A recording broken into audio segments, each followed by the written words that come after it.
Good morning. Welcome back. I'm here with the second part of the last video that was Courage to Think Different. In that part of the video, I was telling a story. I hope you might have heard it. If not yet, I suggest you to go through that story once again. But I'm going to give you the recap of the story first. It was a story about a moneylender. Moneylender lent some money to a merchant.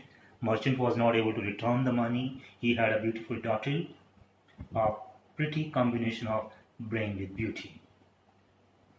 So moneylender came with a proposal to have a plan to make the merchant escape the situation. So he had a proposal that he would put two pebbles into pebble means two stones, small stones, in a bag, one of black color, another is of white. So when he put the pebbles in the bag, he cleverly put two black pebbles instead of putting one white or one black. Girl knew it. Now, here I ended the story in the last part. Let me continue with the story. So, among the people of the village, on the shore of the sea, they gathered. Girl put the hand into the bag and pretended that she lost her balance, and she picked a pebble and slipped onto the ground and dropped the pebble into the lots of pebbles where there were. Now, she pretended that she was unconscious and she had lost her senses. So people tried to make her conscious, and after some time she regained her consciousness. Now nobody knew what pebble she picked, whether white or black. Only she knew that what she picked. She immediately told that there was no problem to find out whether the pebble was black or white. We can check which pebble was left in the bag. So she put the hand in the bag once again, and obviously it was a black pebble. So the black pebble came out. Now the moneylender was in a trouble. He could not accept that he put two black pebbles instead of putting one white and other black.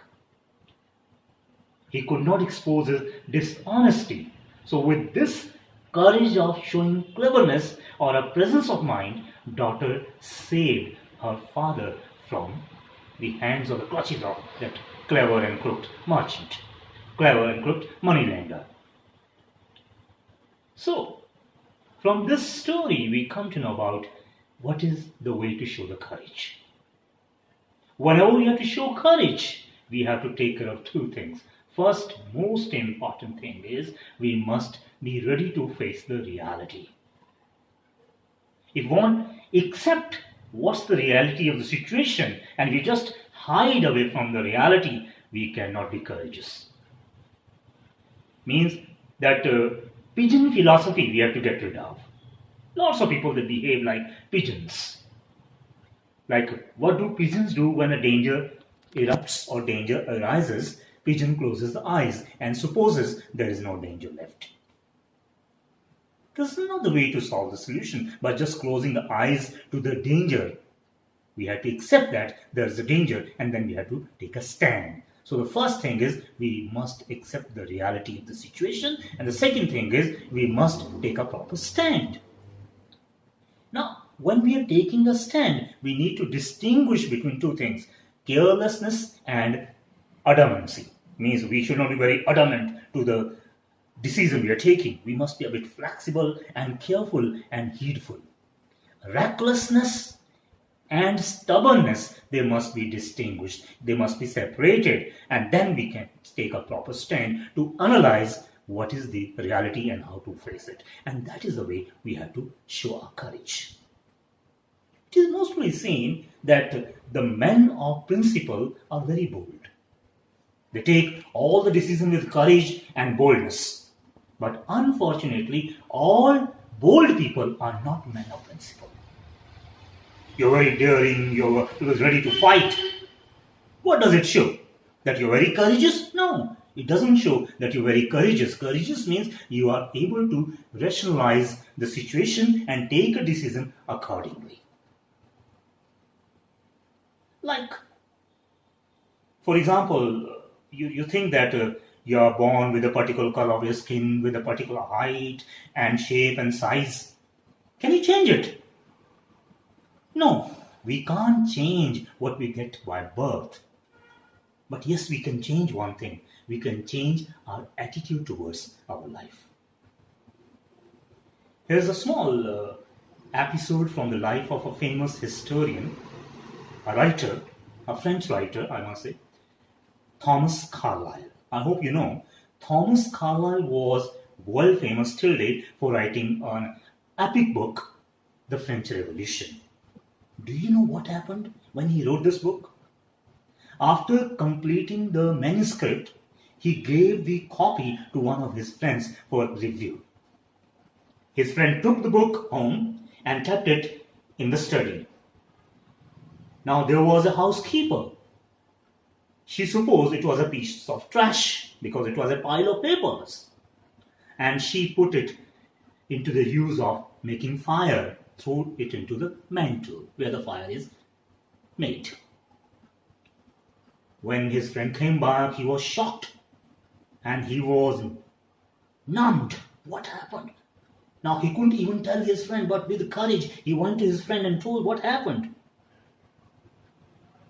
Thomas Carlyle's wife was very angry. She was very angry with the carelessness of her husband's friend. But Thomas Carlyle, he just maintained his composure and said, such accidents occur. This type of accidents are very common, so don't worry. But for that very night, he couldn't sleep. He remained worried because after spending more than 5 years, he wrote that manuscript. But next morning, he woke up and started writing the whole book again. And in next 5 years, he completed the fresh copy of the French Revolution. And till date, that book is legendary in the history of France. This is called courage. This is called facing the reality and then taking a stand. So if you want to be courageous, whatsoever may be the reality of your life, you should be able to face it. You should be daring enough to face it. And then you have to take a stand. Once you take a stand, you must know rationally the stand taken by you is right or wrong. And if it is right, you must not budge an inch from it. Thank you. See you next time. Till then, goodbye.